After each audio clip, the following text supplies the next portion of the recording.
Check this out. This is Mon Ami. This is a Frenchman who ran an entire marathon, 26.2 miles, on his balcony. Tranquille le confinement. Back and forth and back and forth. I don't know how many trips that would be. A million trips around the balcony. Which asks the question, what is the most creative way you've been staying fit during this quarantine? Frank Isola, you're wearing that Brazil jersey, right? I mean, I like the looks of that. Yeah, that marathon, that's like a hamster just going around in a circle. That one's tough to do.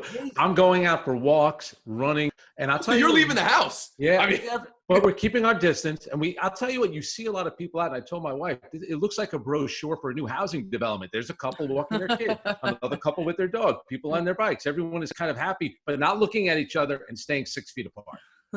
Okay, please, come on. I mean, stay home is what we're saying. Sarah Spain, a creative way you've been staying fit or staying sane?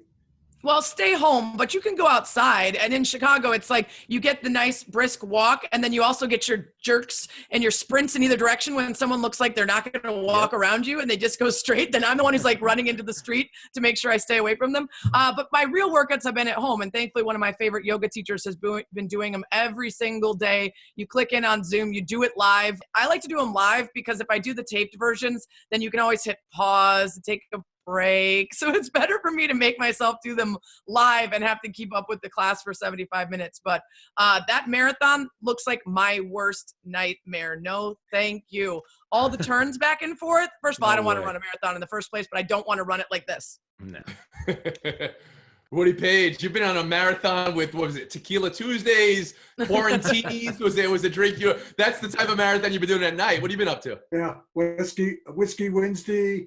I've been doing martini. Got to be running low at this point. Well, I appreciate what everybody else is doing, but I'm jogging and I'm running. I'm running at the mouth as much as I possibly can.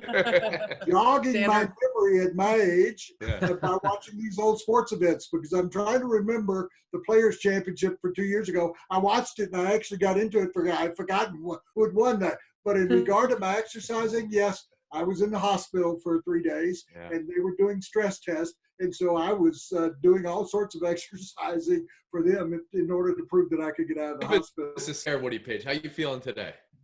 I feel a lot better mentally. I'm still not in a tent somewhere in a hospital. I'm just happy to hear you're feeling better and you're feeling well and that you were negative, but you got a stress test when you were in the hospital, right?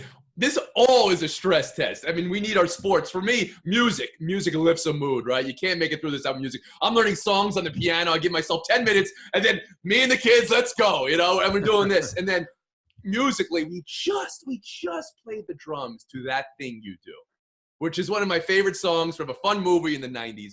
And just yesterday, we got the terrible news that Adam Schlesinger of Fountains of Wayne and the composer of that song passed away from corona. And this is the sad reality we're all living in. Go back and read the history of this, all right? Fountains of Wayne. All-time name of a band because it was at Frank by you, right? Wayne, New Jersey, not so far. There was an enormous monument to fountains, and they sold enormous lawn fountains at the store, and that's what the band was named after. And they had more than one hit, but they had a one-hit wonder, and that's the most amazing thing, that he wrote a one-hit wonder song for a movie in the 90s that came out in the 60s, but it wasn't. He wrote it in 96, That Thing You Do. That's a song. And just watching that scene, Woody, I know you like this movie. Watching that scene in the movie where they hear their song on the radio for the first time, The Wonders, hear That Thing You Do. And to me, that scene can lift my spirit any day. I pass it on to you. That scene where anything is possible and your dreams become reality. Your song is on the radio. There's going to be a time, hopefully in the near future, where we have that experience, where we can have that moment. Adam Schlesinger, thank you for giving us that moment. Terrible loss. We're having this every day. I hope you keep your spirits high. Listen to some music, watch some sports around the home.